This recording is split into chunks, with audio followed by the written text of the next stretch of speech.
Friends Church, what are we all about? I'm going to give you the welcome to Friends in 1 minute. Can you throw up the model of our organization? Yeah. This is kind of how we see our spirituality. It's just a model. It's not true. It's just a model. We do a bunch of work here on the eye to be in connection with the people around us. We can be in connection with them this way, where we fight them. They're bad, we're good. Instead, we want to move up, be in we. But once we do that, once we build this kind of solid base, we have this thing we call taking water, which is the ability to reach out to someone who you don't know, who you might never know, and give to them. Make their world a little bit better. We call it taking water. It's the whole point of what we're trying to do. It's the so that. We do all this so that. So I'm going to talk to you today about a water opportunity. A year ago, we reached out. Has anyone done the Christmas hampers with us? Do you know about it? Yeah, incredible project. All the families are from Connections. They're all parents who have cognitive delays. These are people who don't have a high enough IQ to do normal jobs. They can't do a lot of things. But they've had kids, but the state looks at them and says, wait, maybe they don't have enough capacity to be great parents. So this organization comes around and says, well, if we support them, we can keep parents and kids together. What an incredible project, isn't it? Connections Calgary. Now, these people are all on AISH. Every one of them's on AISH, which means the government says you can't work, so we will subsidize your income. They get $1,910 a month. Parents with kids. That's not a lot of money. So every year we come together and we got to buy them Christmas gifts because they don't have capacity. It's not like AISH says, oh, it's Christmas. We're going to give you an extra $500 so you can buy your kids presents. No. $1,910. That's all you got. Last year we realized food insecurities was significant. They didn't have enough money to pay for food. And so what we did is we brought them, you guys all did this. We got them crock pots. 30-something crock pots, 35 crock pots. And then we taught them how to cook in vegetarian style because it's cheaper. And they don't have money. So we brought them in, cooking classes. It's beautiful. They get together, they all cook, they hang out, and then they go off. They make these big lunches. It's incredible. Unfortunately, there's a problem. We reached out to them a couple months ago and said, hey, how's everyone doing? How are the families doing? How are the parents doing? And they said, well, actually, we've had some troubling doctor's appointments. You see, some of their parents went to the doctor because they were feeling really tired. Doctor does doctory things, takes a bunch of blood work, and they find out their iron's low. They're malnourished. So the doctor glibly says, just eat more meat. You'll be fine. $1,910. Meat's not an option. So we reached out and said, could we help? And they said, we never even thought about that, but if we could get them just meat that's appropriate to their diet. It doesn't have to be fancy steaks, just get them on a regular schedule, like once or twice a week eating meat. That would make a huge difference. We said, we can do that. So we built a thing. If you go onto our website, friendschurch.ca, you'll see there's a thing called Meet the Need. All you do is you go in there, click on the button, look at a family that seems to meet or feel a little like warmth in your heart towards them, and then you're just going to buy them meat. We'll have freezers here for the next couple of weeks. You bring it in, you drop it in the freezer. They will bring it all in, and every week, families will now be able to have a little bit of meat. Again, not steaks. We're talking hamburger. We're talking simple chicken. Someone found a ham sale. We're in a Jewish temple, by the way, so kosher is, you're not allowed to have ham in here, but we're allowed to have ham in our offices. That's the rule. So we were walking with these massive mounds of ham the other day, and all the Jewish people are looking at us going, what exactly y'all doing with that? We're like, no, it's for a good cause. It's a good cause. It's like $8 per ham, massive hams. So here's what you do. Go online. If this moves you, click on something. Take water. We can always be in that place where we go, no, but what about me? My life is busy. I don't have any money. Life is, whatever. But that's the whole point of Friend Church. working through that to getting to health. Your way of taking water might not be like this. That's fine too. But if you have some capacity, $25 of meat per family. If you don't want to go shopping, that's great. Just donate money. We'll do the shopping for you. We'll go to Costco and buy like elephant-sized things of hamburger or something like that. But again, look at your life this way. Where can I make the world a little bit better? Where can I take water? Every time we come up, we try and give you ways to look at your world through that lens. I do my work so that I can make the world a better place. I can take water. No pressure. But it's a freaking awesome cause. Okay, let me transition. Can you throw up the lyric for me, Fran?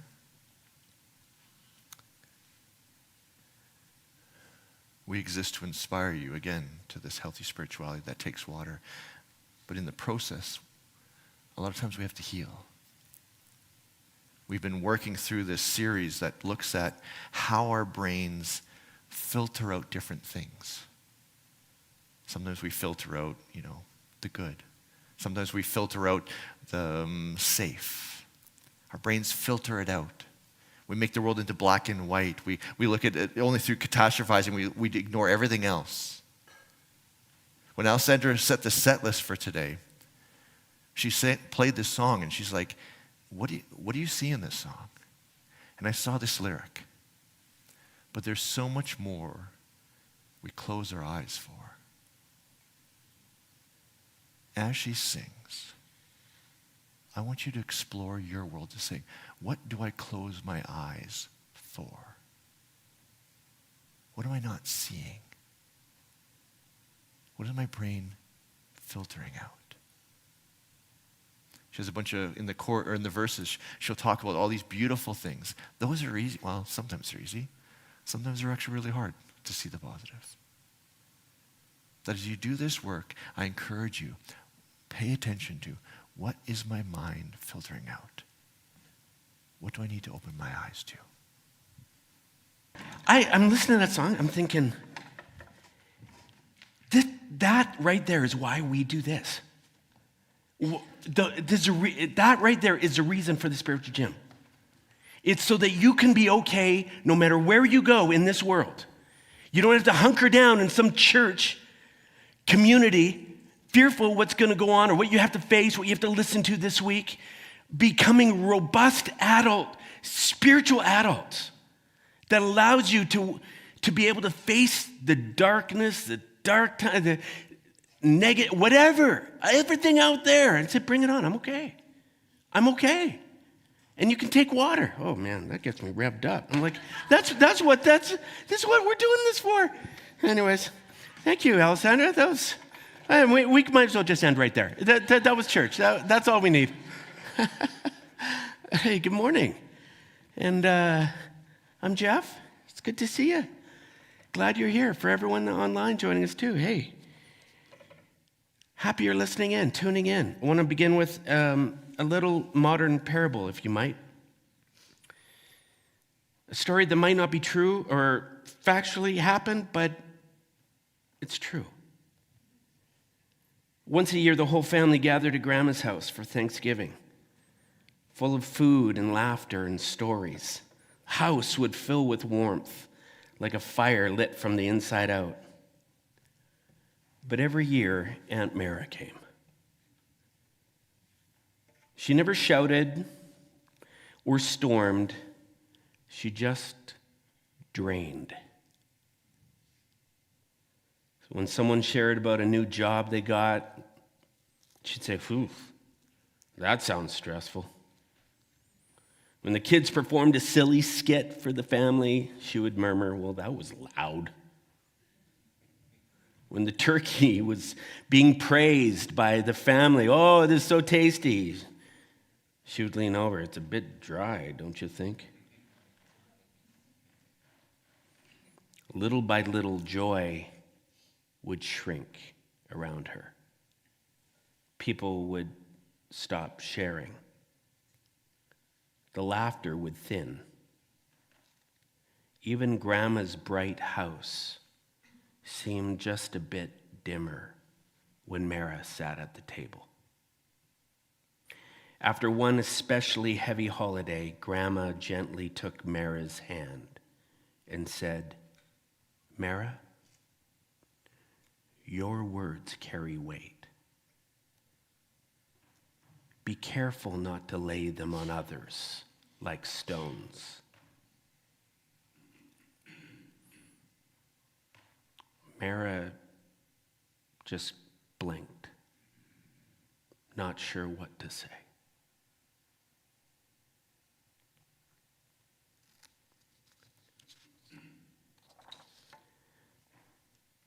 I would bet every one of us here or listening has experienced the dimming effect of negativity.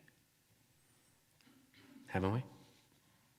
Someone just had to point out what they didn't like or what didn't work about the thing that you said or did. Someone just had to offer up their pessimistic view of something. And in their uncanny way, it would just drain the energy out of the room. Or drain the energy out of the person it was focused on. Yeah, I think we've all felt that. When I hear someone whining or gratuitously criticizing, pointing out something they didn't like, something that went wrong, which quite frankly is obvious to everyone, just kind of grates me. Just like, ugh. Perhaps that's universal. You know, I've never come across anyone who said, "Man, I just love the energy of negative people. Oh, man, I just love the sound of whining. Oh, yeah. You know, that guy, he's such a joy to have around. He's always complaining. Oh, I just love him." No, never heard that. Never in my life. Oh, I love pessimism. I love pessimistic people. Glass half empty people. Oh, yeah. No. Doesn't feel good. But here's the thing. I don't think that people who are doing this often even realize they're doing it. I know I don't. I don't realize when I'm doing it. Almost unconsciously, I will end up in the house at some point and I'll just start commenting. What are we doing with that stuff on the deck, Kath? She always will later she'll say, "Why are we using the word we?"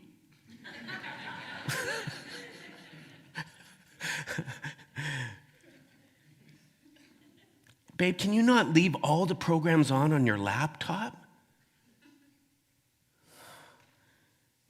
Why are you always wanting to watch that show? And then I don't even notice it. And then Kathy will say, "Is there anything else?" And that, when those words come out, I'm just like,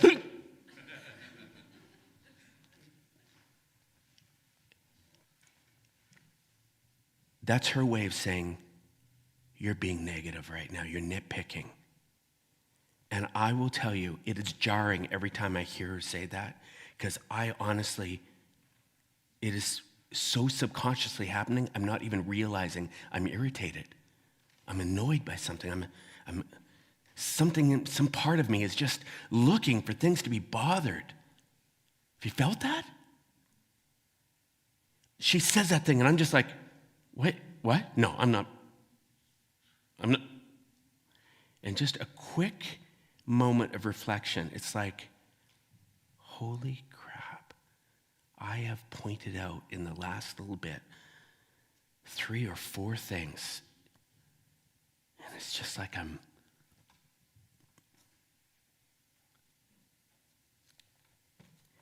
crazy, because Kathy can be doing a million things, all with the sweetest spirit.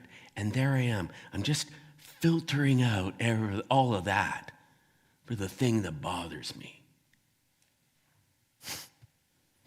Don't even know it. Don't even realize it.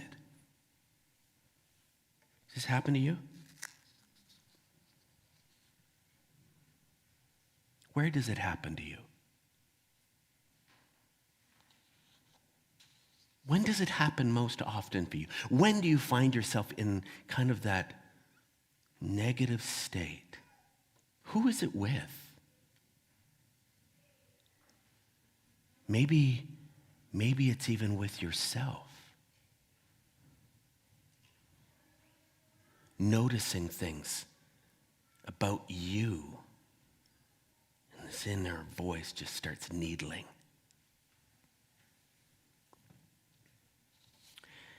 For Linda, it was her kids.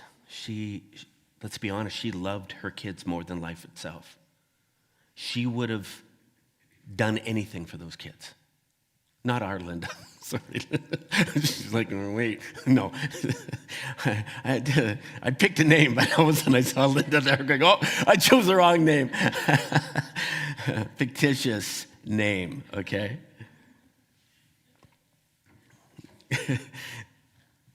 Her daughter was in dance. This is funny. I'm sorry, Linda.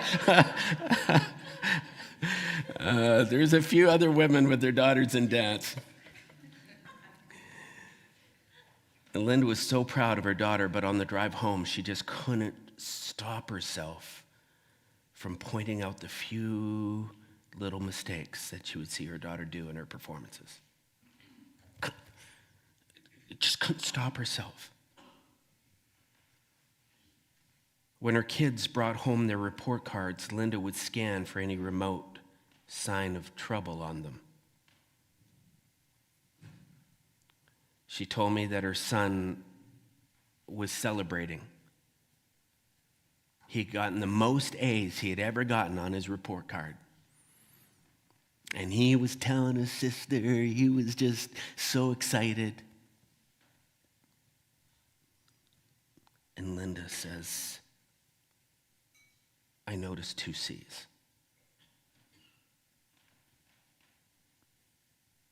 And instantly the smile dropped off her kid's face.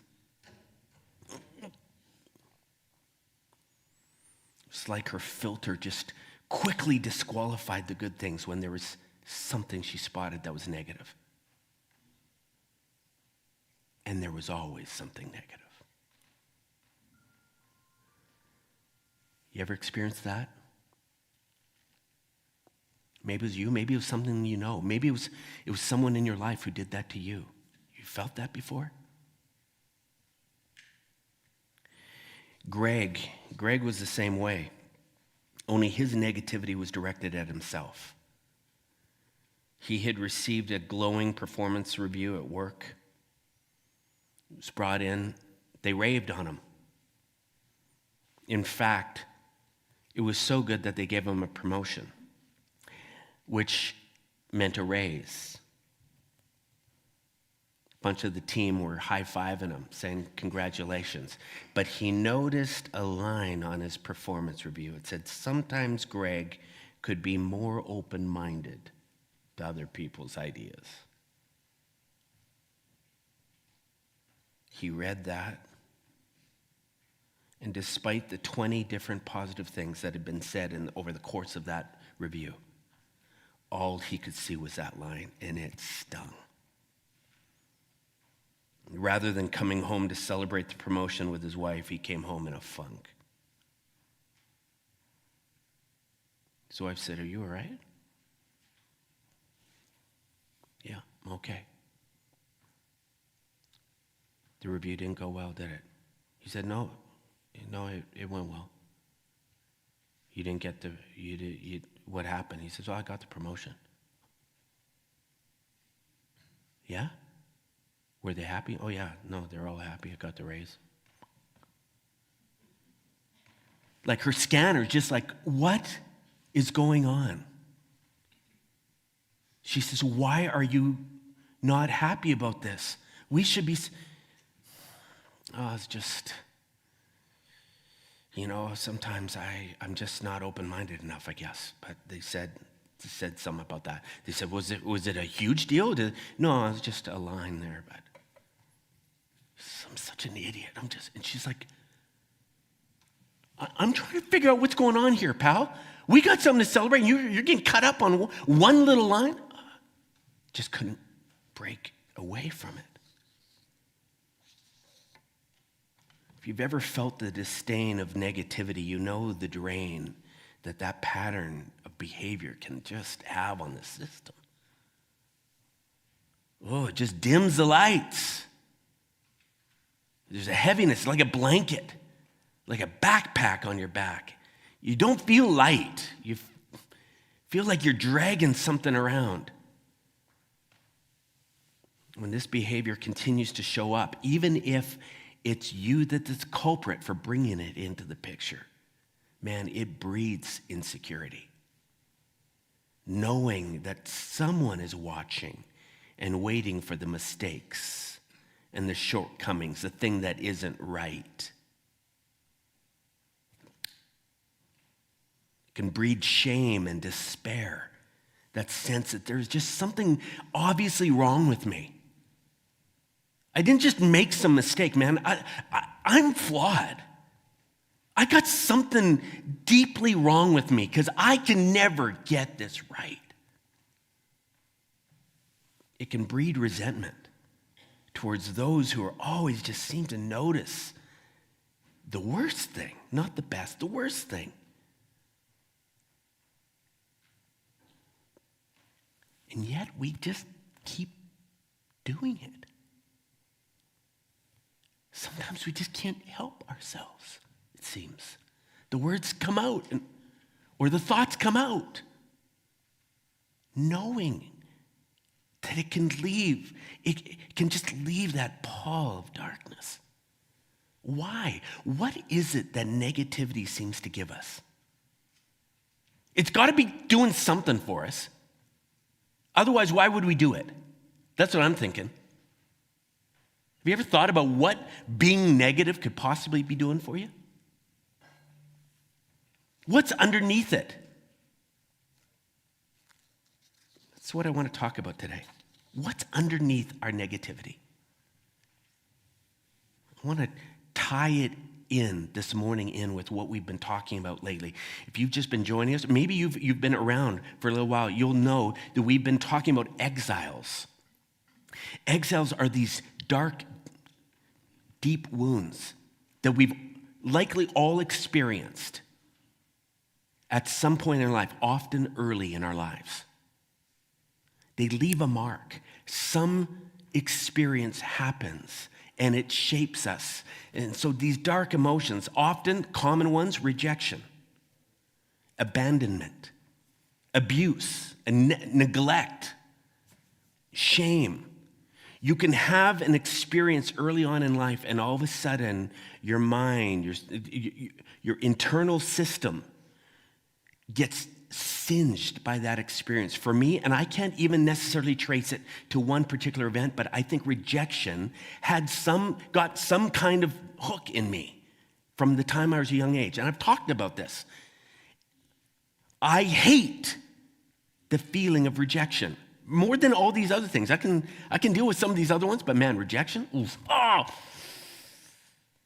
And so there is a tendency. That's my exile. I don't know if you know perhaps what exile you're most sensitive to. But as a result, I've had this people-pleasing part that's been trying to protect me. This is another thing we've been talking about, is these protectors, these parts within that kind of get developed as a result of these wounds that get lodged. And they're kind of like little internal coaches, voices, that start working on our behalf, trying to protect us from those dark exiles.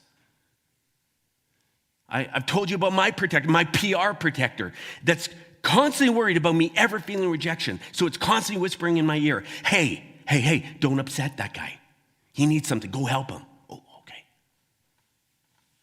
And then he'll like you. As a young guy, a young boy, I was constantly working to make sure I wouldn't be rejected. I was always a nice guy. Never got in any fights. Never picked fight. No way. that spelled some form of rejection. I'd be over at my friend's house. I would be the best guest ever. I'd be washing dishes, helping fold laundry, whatever. Those parents loved having me around. Why? Because, man, I hated rejection. That was my exile. I got to run from that thing. So we developed these protectors. Protectors come in all shapes and sizes. We've been talking a lot about them lately. Catastrophizers, minimizers, black and white thinking. These protectors get us doing these particular kinds of things. Why? Because they're protecting us from ever feeling those dark emotions. They're whispering in your ear, hey, big trouble coming, big trouble, freak out, freak out.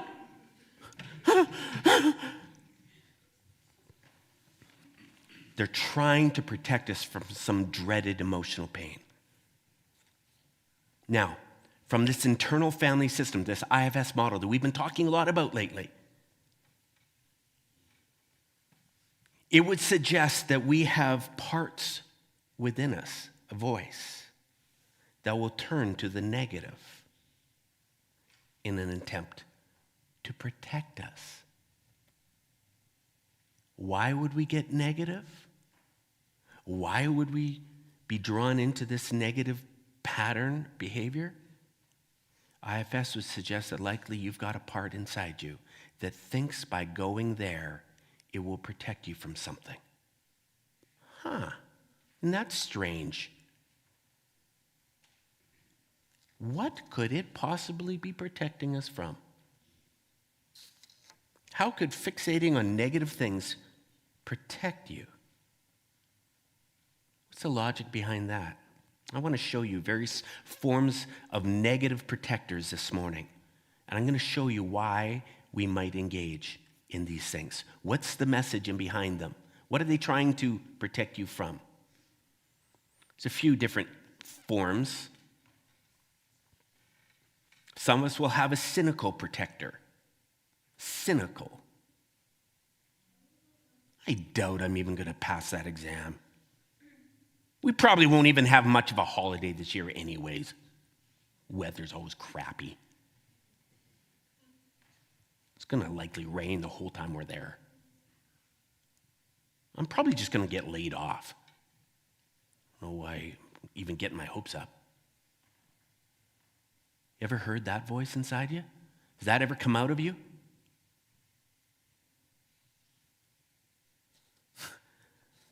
Just yesterday, I'm walking through the house. Kathy's talking with one of our boys. She says, this next week's going to be beautiful. It's going to be like in the 30s. I said, no, not 30s. It's 20s.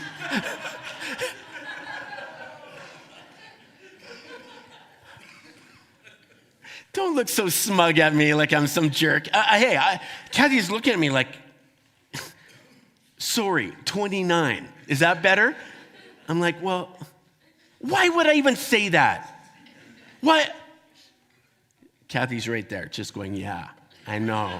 Why would you? She was asking me that yesterday, and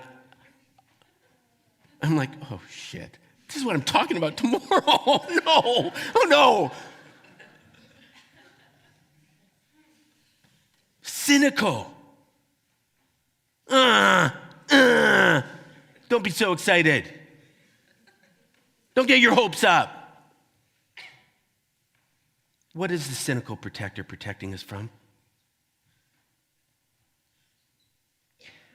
Disappointment, baby. Disappointment. This kind of part might use negative thinking to lower everyone's expectations. Why? Because chances are it might not be as good as you're expecting, and you're in for a disappointment. Now, if you've ever been bitten by disappointment, if you've had setback after setback, it's easy to fall into this cynical. There's something inside you who's going, you're going to get your heart broken. I think this is what happened with the children of Israel. Last week, Vince was talking about Moses. You remember he had this filter on, and the character God came to him and said, I've got a big mission for you, man. And it's exciting. It's going to change lives. And he's going, no, not me. Not me, man. I stutter.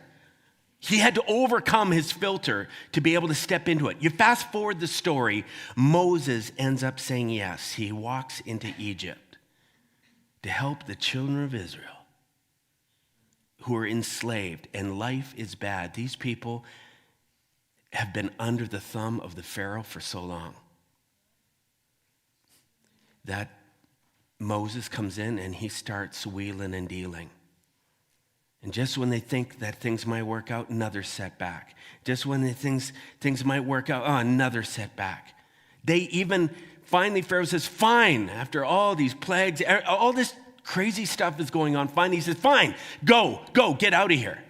So they're all leaving, they're high-fiving each other and whatever, and all of a sudden, Pharaoh changes his mind.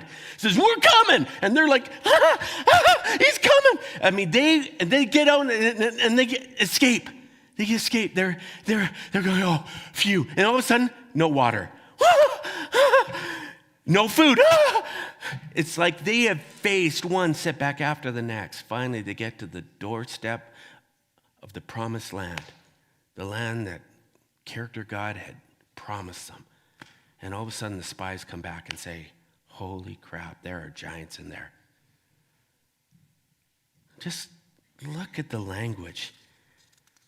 This is, man, cynical. People of Israel grumbling against Moses and Aaron. Why didn't we just die in Egypt? In this wilderness? Why has God brought us in this country to kill us now? Our wives and children are about to become plunder. Like all of a sudden, man, they just go, this is getting... Why do we even get our hopes up? It's over. Let's just go back. Let's just go back. This is hopeless.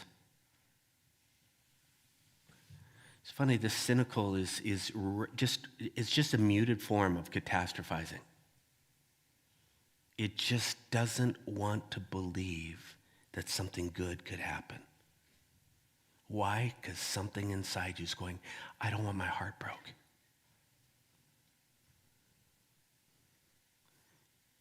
Have you ever felt that way?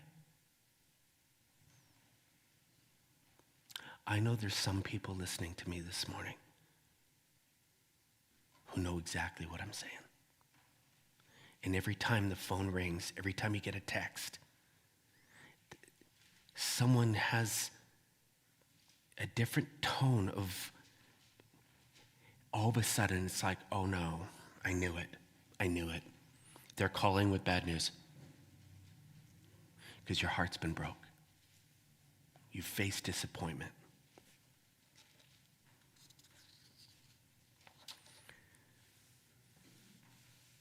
Sometimes, though, it's not about protecting from disappointment. It's about control. That negativity shows up in these parts. It's about controlling us in some way to ensure we don't do certain things, to keep us from doing certain things or thinking certain things. Why? To avoid failure. Let me ask you this. Have you ever heard this? That's not good enough. No way. Get back. Keep going. You should have done better. Everyone's going to notice that. Look at you, man. That's nowhere near good enough. That internal voice. Yeah, this is a perfectionistic critic. It shows up. Ooh. Just constantly, oh, you missed something. Oh. Scanning hard. Ooh. Nope, not good enough. Right there. It's like, come on, man. This part shows up demanding flawlessness. You know why? This part thinks if it can criticize you and get you to keep working at something, it will avoid someone else's criticism. It's going, I am going to criticize you until you got this thing flawless so that no one will catch the flaw. No one will see anything. It's so So afraid of failure or someone perceiving failure.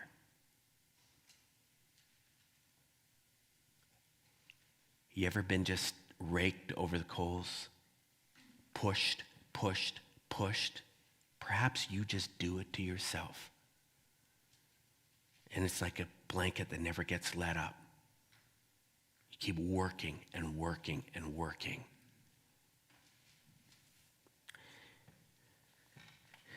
That's one form of control these parts play. Another one is the inner shamer. Who do you really think you are? You're such a mess. People are just being polite. They don't actually like you. You're a burden. No one wants to hear what you have to say. Oh. Have you ever heard that voice? Very few will actually come out and say those kinds of things, but boy, I tell you, internally, the voices are vicious, savage. I know people can't even look in the mirror because that voice just starts screaming. The inner shamer. This protector will use shame messages like this to control in some way, often to keep you small, to keep you from stepping out, to taking risks. Why? Because it's so afraid that someone else is going to deliver that kind of thing. Mocking, criticizing, look at you. So afraid of that. Let's just keep you not believing in yourself so you won't step up and say, hey, I'll try this. No way you won't. Do you realize what kind of shame you could bring on yourself if you get up there and fail? Don't do this. The inner shamer, man, that's a toxic but controlling voice. There's some people who have stayed small their entire life because of that part internally screaming in their ear.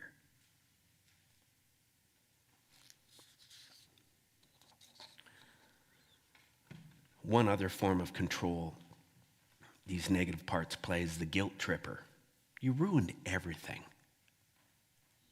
This is all your fault. You should have known better.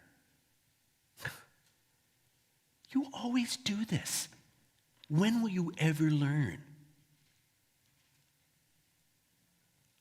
The goal of this kind of part is just trying to remind you of your past mistakes.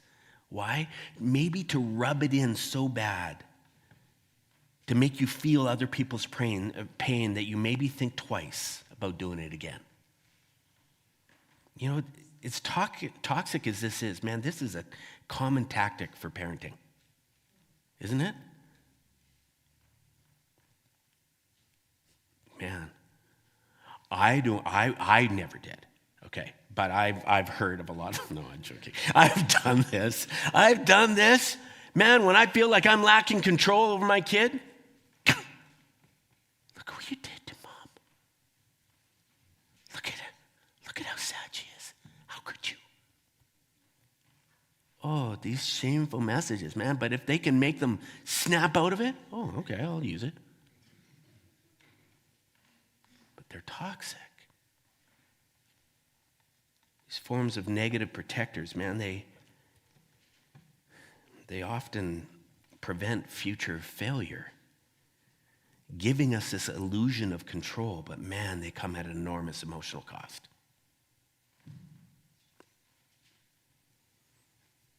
Let me ask you something. Can you see any of these controlling parts, protectors, in the way that you operate? Which one? Which ones? When do they show up?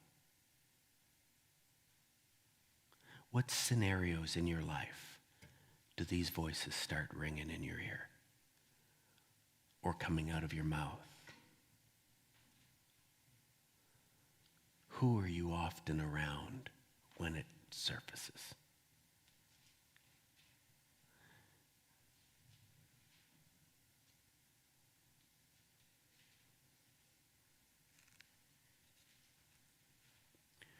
did you grow up hearing these things in play? What was happening?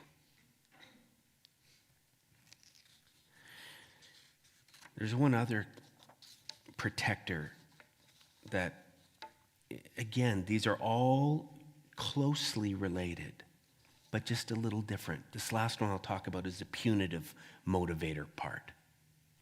Punitive. It kind of believes that we can use negativity to kind of motivate someone. Remember golfing with my dad years ago, and he was hard on himself. He would make a bad shot, and I could hear him say, "Come on, Jarvis, you idiot."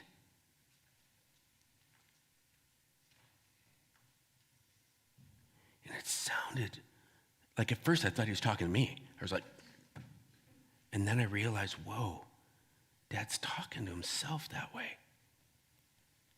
I remember some of the first times hearing him talk like that to himself, it was like alarming. And then I remember one day talking with him, and I just said, "Dad, do you think it works? Like, why do you do that?" And he kind of looked at me, and he was like, "I just thought that's what you do. That's how you make yourself smarten up." I said, "But does it make you smarten up? Like, I saw your game after that. I don't know that it, I'm not sure if I saw your scores like drop. It's debatable." But I remember my dad thinking, wait a second, maybe it doesn't help. Do you ever try to motivate yourself in that way? It's like you just take the boots to you. It's like, what are you doing? The inner self-talk, drill sergeant, boot camp. Come on, you wussy. You know what's interesting is I think Greg and Linda, who I talked about earlier, they went into IFS therapy. They actually went to see a therapist to do some of the stuff that we've been talking about. They started noticing just patterns or way of doing things that were winding them down and hurting their relationships. They were seeking help with these negative tendencies, and they began noticing these parts that were talking to them. It's interesting listening to their stories after coming through therapy. Greg said, over time, I began to connect with this negative part inside of me. This tendency to beat myself up. He says, I was thinking it was motivating me. He says, I was just using all this dark, negative self-talk because I believed it would improve me. It would keep me sharp. He says, I began connecting with that part, and he says, I just started saying, I hear you, man. Hey, I hear you. But you don't have to carry this alone anymore. It's all right. Hey, I know what you're trying to do. You're worried I'm going to slip. You're worried I'm not going to do as good a job. I get it. This is what he said. He said, as my self energy, this internal person who I really am, as I begin to notice these parts, and as myself began to become louder, looking at that part, as I began to step in and talk to this part, he says, I didn't lose my drive. I didn't lose my ability to be better at my job. He says, in fact, I kept improving. I kept growing at work without the negative crap kicking I was giving myself. He says, without those, I was sharp. He says, I was He says, and then he says, I learned to actually be able to celebrate the wins. He said, rather than just looking for the next dark, broken thing, he says, I actually came home with smiles on my face, high-fiving my wife going, guess who won today? He says, probably most importantly, he says, I stopped hating myself for not being perfect. Whoa. For Linda, though taking time to recognize the source of her negativity, through taking time, Linda learned to connect with that scanning part as well, not to fight it, but to notice it, even to listen to it, to understand what it was so afraid of. And as she did, that voice got quieter and quieter, began to relax and let up. She said over time, she just began to notice those moments when all of a sudden that part started saying, oh no, my kid, he's doing. She says, I found that voice not so powerful. In fact, I was able to just say, shh, shh, shh. She says, I could bite my tongue for the first time. She says, oh, things still bothered me, don't get me wrong. But she says, I had a new ability to override it. She could actually stop herself from saying something. This is the beauty of what we've been talking about all along. It gets better. We get control over these lifelong patterns as we allow ourselves energy to rise up and get curious. What is this part doing? Why am I being negative right now? Why am I so bothered? What part of me is bothered? You begin to build trust between yourself and those protectors, going, I know. You're worried about the disappointment. Good. I am too. Tell you what, take the day off. I got it from here. It's all right. I'm okay. We're okay. And we begin to heal those exiles, those wounds from way back. They don't have to stay with you for the rest of your life. They start healing. I'm learning I can take a little rejection. I'm learning someone can say, hey, Jarvis, that bothered me that you said that. And I say, take a number.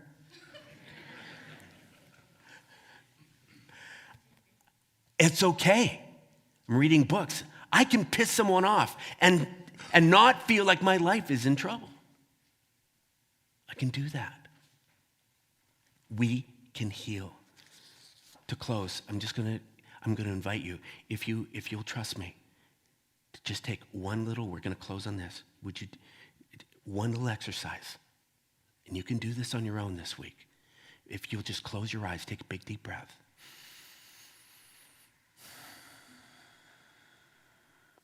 I want you to bring back to mind a recent situation where you found yourself getting negative, focusing on something that went wrong.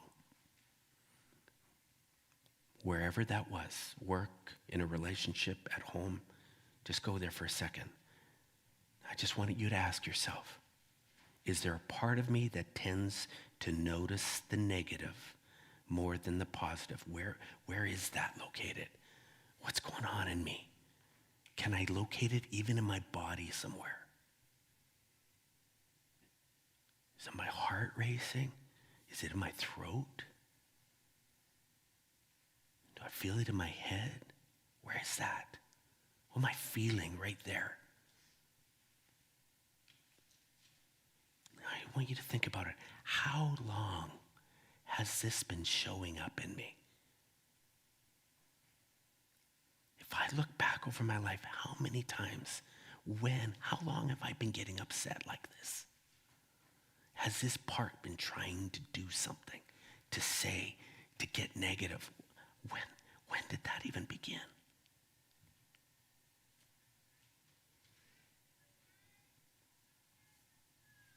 Now I want you to gently ask that part of you.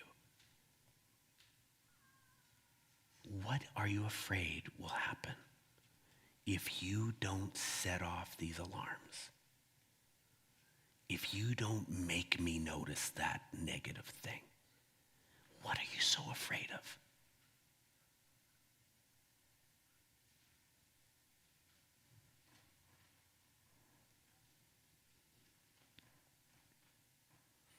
It's trying to protect you from something. What is it? Just ask it. Now, to close, all I want you to do is offer it some appreciation, just to thank it. Say, thank you for trying to protect me. I get it. You're worried about me. You're worried I'm going to face that dark emotion, whatever that is. I hear you. Thank you. And I'm okay. I see it. All right, just take one more deep breath. That's it, man. That's it. Maybe this week you're going to have an episode and you're not going to notice it until after it's all done, until you've already said, nope, it's 20s next week. And there's a moment to go, whoa, whoa, whoa. What are you so afraid of? Thanks. Oh, may you do that. Oh, folks, this week, may you remember your words carry weight. Be careful not to lay them on others like stones. We got donairs being served up next door, folks. Delicious. There's vegetarian option as well. If you would, come and join us. Meet a couple people. We'd love to meet you if you're new. If you want to just hang out and reconnect with some other people, feel free. It's next door. Thank you for joining us. Namaste.